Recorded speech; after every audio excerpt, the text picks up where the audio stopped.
Di dunia internasional, posisi Indonesia di bidang perbukuan terbilang tidak mengesankan. Hal ini dapat dilihat dari beberapa aspek. Aspek pertama misalnya, rendahnya minat baca di Indonesia. Riset berjudul Program for International Student Assessment yang dirilis oleh Organization for Economic Cooperation and Development pada tahun 2017 lalu menempatkan Indonesia pada urutan ke-60 dari 72 negara dengan minat baca paling rendah.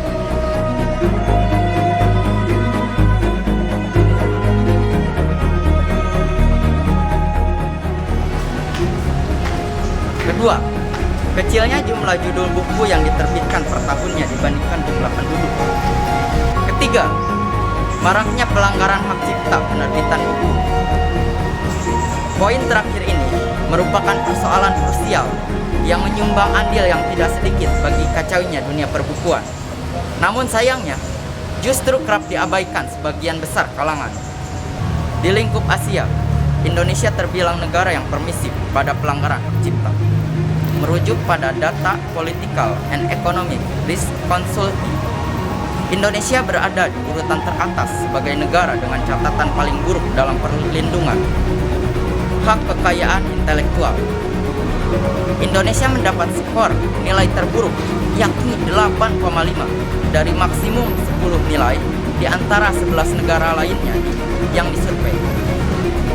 Lalu, bagaimana jadinya jika fenomena pembajakan terhadap suatu produk masih marak terjadi? Oknum-oknum penjual buku yang mencetak dan mengedarkan sendiri, bukan dari penerbit asli secara resmi, masih merajalela. Kebiasaan masyarakat untuk membeli barang-barang bajakan yang harganya jauh lebih murah dibandingkan dengan barang asli masih menjadi faktor utama banyaknya kasus pembajakan di Indonesia. Kami, tim reportase investigasi, mencoba untuk menelusuri kasus pembajakan tersebut. Berikut reportasenya untuk Anda.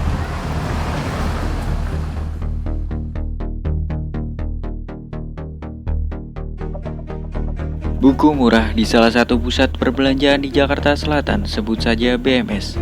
Kios yang berjajaran di lantai dasar mal ini menjadi oase bagi pemburu buku yang harganya dibanting. Puluhan lapak penjual buku yang ada di BMS menjadi muara pertemuan para penggemar buku. Tempat itu menjadi alternatif untuk berburu beragam buku yang dibutuhkan, karena dijual dengan harga lebih murah jika dibandingkan dengan harga di toko-toko buku. Kebanyakan buku tersebut ialah buku-buku bekas. Puluhan pedagang buku yang menempati kios di area basement BMS tersebut merupakan para pedagang yang mayoritas dulunya berjualan di daerah Kuitang, yang pada 2008 mereka digusur. Apa pindah dari Kuitang, Pak? Kan digusur, kebakaran digusur, yang di Senen. Sekarang, dulu tuh Kuitang tuh Senen. Pindah Senen, pindah kebakaran ke Senen. Harga buku yang dijual bervariasi, mulai buku-buku lama dengan harga 20.000, 10.000, bahkan 5.000. Ada pula buku-buku yang harganya bisa sampai setengah dari harga buku di toko-toko buku besar. Lokasinya yang strategis, kios buku ini kebanyakan buka sejak siang, beroperasi hingga pukul 7 malam. Salah satu pedagang Tuta mengaku di samping menjual buku-buku asli, dirinya juga menjual buku bajakan. Buku bajakan yang dijual biasanya berupa novel-novel populer dan buku-buku materi kuliah yang banyak dicari mahasiswa. Karena peminatnya banyak dan tidak semua pembeli berasal dari kalangan atas, Tuta selalu memenuhi stok barang dagangannya dengan buku-buku bajakan. Pendapat Bapak mengenai buku bajakan kayak gimana sih, Pak? Bajakan kan itu kan lumayan lah kan, karena mahasiswa kan tergantungnya ada kelas atas, ada kelas bawah, ada kelas tengah kan. Tergantung mahasiswa, ada yang ori, ada yang KW kan. Kalau yang KW kan murah, kalau ori mahal. Kalau yang ori mahal 85, 100, kalau KW kan 25, 30 kan. Kalau orang kan yang murah nyarinya sih sama, jadi bisa dipajang. Ya.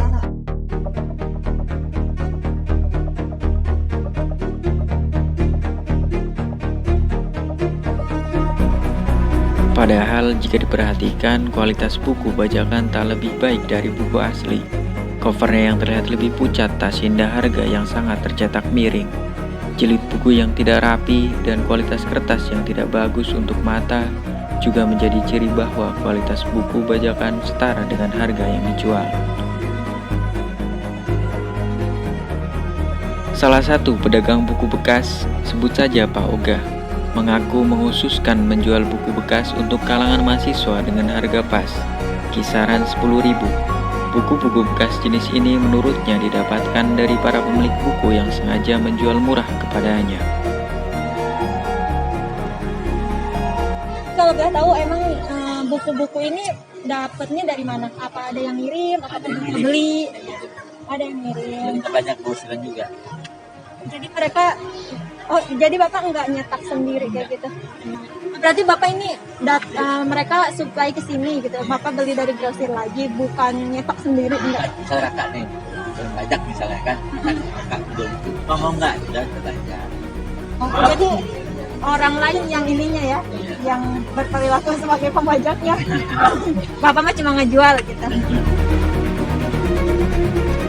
Padahal perihal hak cipta memiliki payung hukum yang jelas. Undang-Undang Nomor 28 Tahun 2014 tentang hak cipta, yang cuplikan isinya biasanya terlampir di halaman awal sebuah buku. Hukuman pidananya bisa berada dalam kurun 1 sampai 4 tahun dengan denda mulai dari 100 sampai 4 miliar rupiah.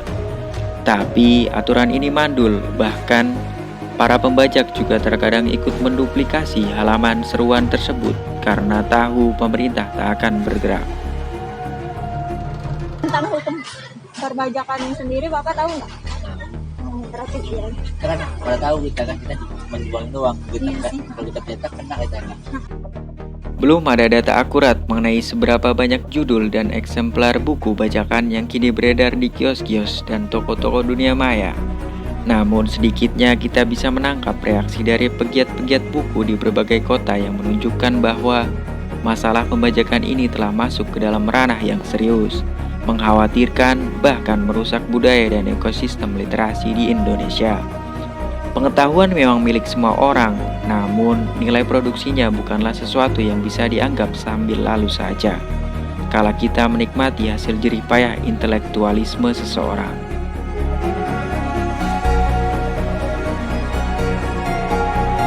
Pembajakan buku bisa dibilang sebagai salah satu kejahatan peradaban di dunia, karena mereka merusak semua lapisan dan tatanan dalam dunia perbukuan, merugikan negara, bahkan para pekerja penerbitan, penulis, dan banyak lapisan lainnya yang menggantungkan hidup dari terjualnya buku original. Bagaimana nasib penulis yang karyanya dibajak? Perbajakan buku di Indonesia dapat kita temui di banyak tempat ya.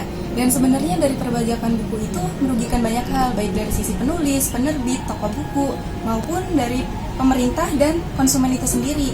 Kalau kita lihat dari sisi penulis ya, penulis itu hanya mendapatkan royalti hanya sekitar 10-15%. Lalu bisa kalian bayangkan jika dari keuntungan yang sedikit itu kita harus menghadapi permasalahan dari perbajakan buku. Jika perbajakan buku terus-menerus terjadi, bagaimana nasib kami sebagai para penulis? Seperti itu.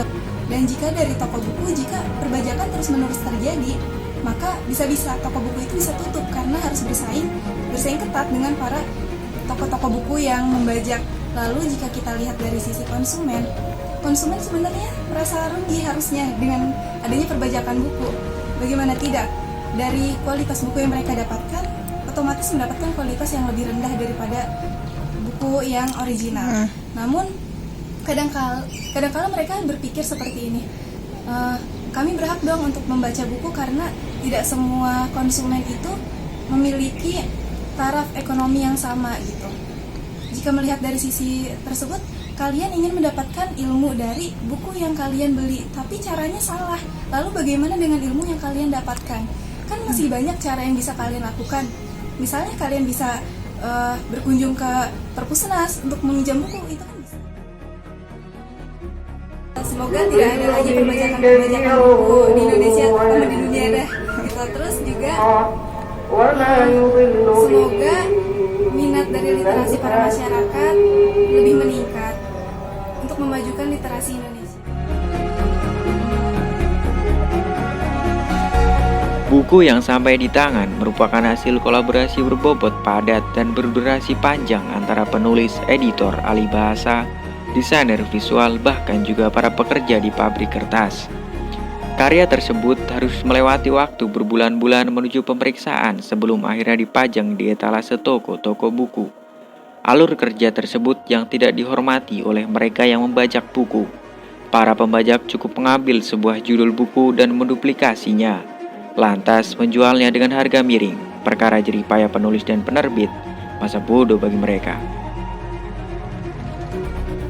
Jika saya ditanya lebih memilih mana antara buku bajakan dan buku resmi, tentu saya akan secara spontan dan tegas dan yakin bahwa saya akan memilih buku resmi.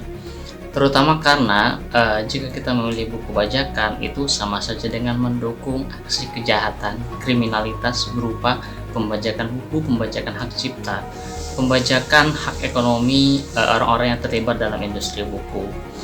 Itu satu alasan moral dan etika tersendiri.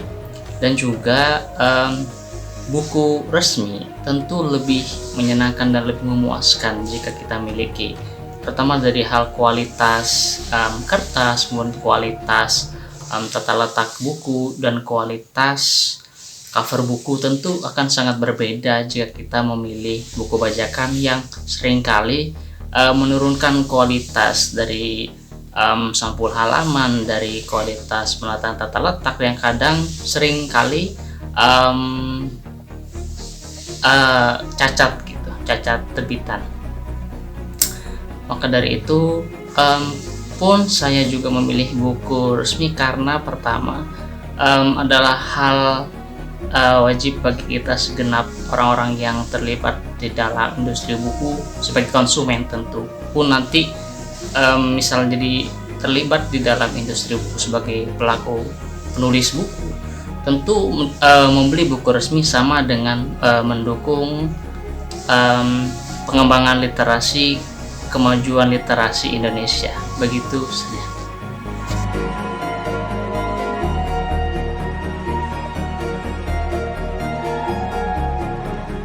Dilihat dari segi manapun, hal tersebut tidak bisa dibenarkan. Memang, terkadang ada dalih yang menyebut bahwa buku-buku bajakan setidaknya memperluas rasio distribusi pengetahuan ke kelompok-kelompok masyarakat kalangan menengah bawah, atau bahkan ikut menguntungkan si penulis karena bukunya kian banyak dibaca orang.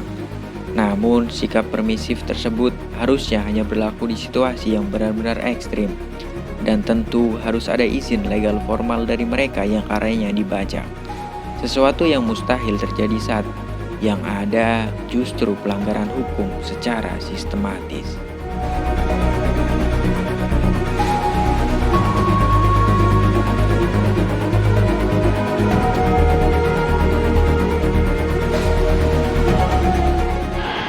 Para pembajak buku merusak semua tatanan dan alur industri perbukuan di Indonesia. Mereka tidak hanya mencuri hak kekayaan intelektual penulis dan penerbit, tetapi juga menganulir editor dan jajarannya. Ini artinya, jika hal ini dibiarkan, pembajakan pada akhirnya akan membunuh industri perbukuan secara keseluruhan. Setidaknya, regulasi ini diatur dalam Undang-Undang Nomor 19 Tahun 2002 tentang Hak Cipta. Hal ini tentu harus lebih ditegaskan kembali, serta harus ada langkah nyata untuk mengedukasi dan membangun kesadaran para pembaca untuk tidak hanya bisa membaca saja, tetapi juga dapat membeli buku dari penerbitnya secara resmi. Terima kasih.